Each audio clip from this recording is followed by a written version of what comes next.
বিসমিল্লাহির রহমানির রহিম। মাননীয় সংসদ সদস্যবৃন্দ, আসসালামু আলাইকুম। ফ্যাসিবাদের নির্মমতার শিকার অসংখ্য মানুষের কান্না আর হাজারো প্রাণের আত্মত্যাগের মধ্যে দিয়ে অবশেষে আজ থেকে পুনরায় যাত্রা শুরু হতে যাচ্ছে জনগণের ভোটে জনগণের কাছে জবাবদিহিমূলক সত্যিকার অর্থে জনপ্রতিনিধিশীল জাতীয় সংসদ। বাংলাদেশের জাতীয় সংসদের রাজনীতির এই ঐতিহাসিক মুহূর্তে আমি আল্লাহর দরবারে শুকরিয়া জানাই, যার অশেষ রহমতে আমরা একটি ন্যায়ভিত্তিক গণতান্ত্রিক মানবিক বাংলাদেশ প্রতিষ্ঠার লক্ষ্যে যাত্রা শুরু করতে পেরেছি। 1971 সালের স্বাধীনতা যুদ্ধের থেকে শুরু করে 2024 সালের দেশ এবং জনগণের স্বাধীনতা রক্ষার যুদ্ধ সহ এই পর্যন্ত দেশে গণতন্ত্র এবং মানুষের অধিকার প্রতিষ্ঠার সংগ্রামে যারা শহীদ হয়েছেন, ত্রয়োদশ জাতীয় সংসদ শুরুর এই যাত্রা লগ্নে আমি তাদেরকে কৃতজ্ঞতার সঙ্গে স্মরণ করছি। এই আন্দোলন সংগ্রামে যেসব মায়েরা তাদের সন্তান হারিয়েছেন, যেসব সন্তানেরা তাদের প্রিয়জন হারিয়েছেন, যেসব পরিবার তাদের সন্তান স্বজন হারিয়েছেন, যেসব আহত মানুষকে তাদের স্বাচ্ছন্দ্যের জীবন হারাতে হয়েছে, যেসব মানুষগুলো নির্যাতন, নিপীড়ন, রাজনৈতিক হয়রানি কিংবা মিথ্যে মামলা শিকার হয়ে সর্বস্ব হারিয়েছেন, আমি তাদের সকলের অবদানকেও কৃতজ্ঞতার সঙ্গে স্মরণ করছি।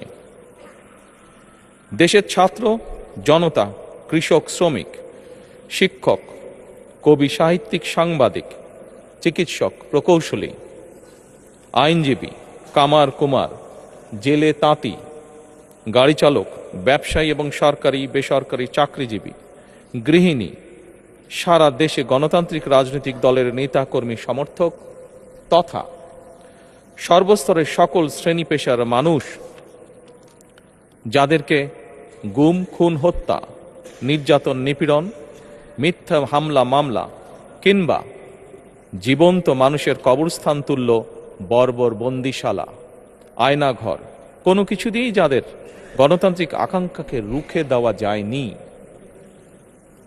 যাদের সাহসী ভূমিকায় দেশে পুনরায় গণতন্ত্র ফিরে এসেছে, আমি ত্রয়োদশ জাতীয় সংসদের এই যাত্রা লগ্নে দেশের স্বাধীনতা প্রিয় গণতান্ত্রিকামী বীর ছাত্র জনতাকে জানাই অভিনন্দন।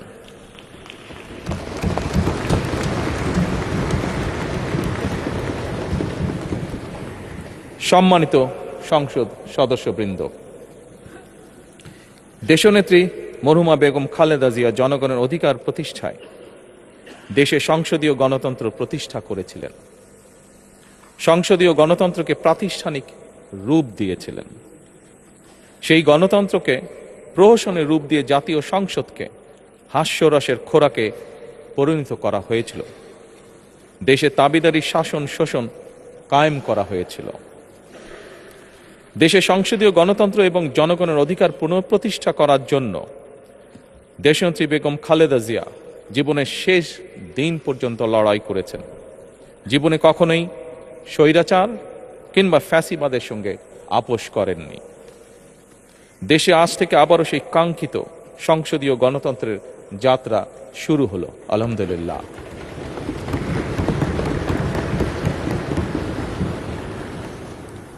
সংসদীয় রাজনীতি প্রতিষ্ঠাতা খালেদা জিয়া দেশ এবং জনগণের সাফল্যে এই শুভ মুহূর্তটি দেখে যেতে পারেননি। আজ তাই এই জাতীয় সংসদে দাঁড়িয়ে আমরা দেশ এবং জনগণের স্বার্থে আপসীন নেতৃত্ব, ব্যক্তিত্ব, স্মরণীয়, বরণীয়, অনুকরণীয় রাজনীতিবিদ মরহুমা খালেদা জিয়াকে গভীর শ্রদ্ধার সঙ্গে স্মরণ করছি।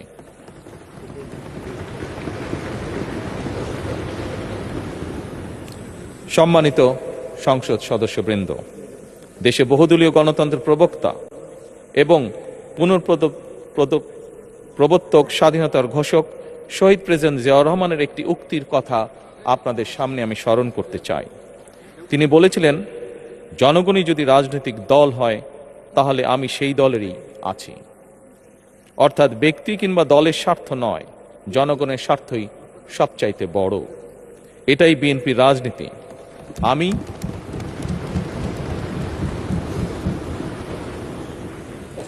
আমি প্রথমবারের মতন বাংলাদেশ জাতীয়তাবাদী দল বিএনপি থেকে জাতীয় সংসদ সদস্য নির্বাচিত হয়েছি। জাতীয় সংসদীয় দলের নেতা নির্বাচিত হয়েছি। জাতীয় সংসদে দলের প্রতিনিধিত্ব করলেও প্রধানমন্ত্রী হিসাবে আমি এই জাতীয় সংসদে দেশের প্রতিনিধিত্ব করছি।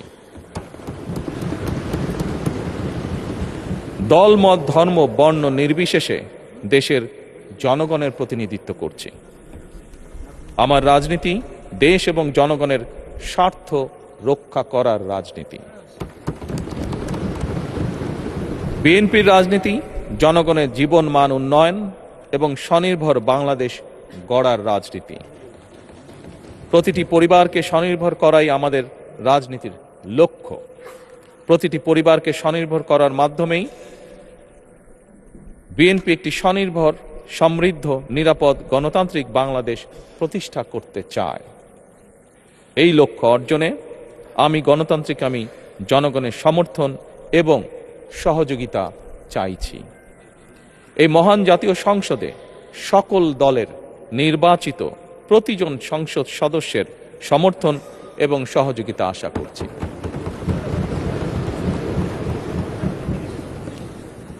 সম্মানিত সংসদ সদস্যবৃন্দ, আমি বিশ্বাস করি আমাদের দল কিংবা মত কিংবা কর্মসূচি ভিন্ন হতে পারে, কিন্তু তাবেদার মুক্ত, ফ্যাসিবাদ মুক্ত একটি স্বাধীন, সার্বভৌম, নিরাপদ, স্বনির্ভর বাংলাদেশ প্রতিষ্ঠায় আমাদের মধ্যে কোনো বিরোধ থাকতে পারে না, বিরোধ নেই।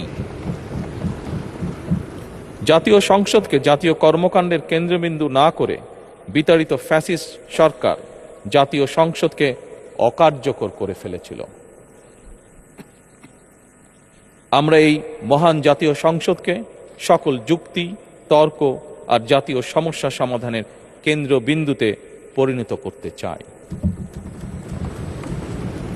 সম্মানিত সদস্যবৃন্দ, নতুন সংসদ যাত্রা শুরু করার সময় সংসদের সাবেক স্পিকার কিংবা ডেপুটি স্পিকার উপস্থিত থাকার কথা ছিল, কিন্তু পতিত, পরাজিত, বিতাড়িত ফ্যাসিস্ট সরকারের জনবিরোধী এবং গণবিরোধী কর্মকাণ্ডের ফলে যে জনরোষ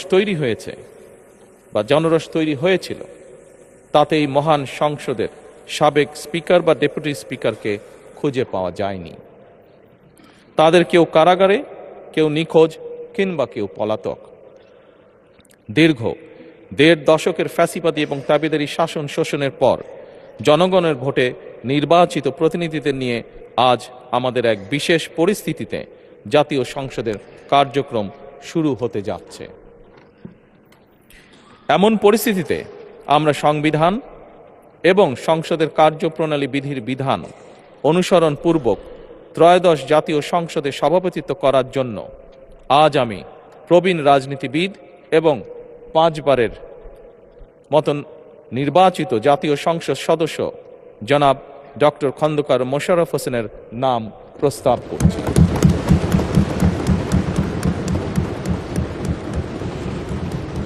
সম্মানিত সংসদ সদস্যবৃন্দ, আমাদের সংসদীয় রীতিনীতির ইতিহাসে এই ধরনের পরিপ্রেক্ষিত নজিরবিহীন নয়। 1973 সালে তৎকালীন প্রধানমন্ত্রী মরহুম শেখ মুজিবুর রহমান ওই সংসদের সদস্য মাওলানা আব্দুর রশিদ তর্কবাধীশের নাম প্রস্তাব করেছিলেন এবং তার সভাপতিত্বে বাংলাদেশের প্রথম সংসদের প্রথম অধিবেশন শুরু হয়েছিল। আমি জাতীয় সংসদের সকল সম্মানিত সদস্যকে স্বাগত এবং ধন্যবাদ জানাই। আল্লাহ হাফেজ। বাংলাদেশ জিন্দাবাদ।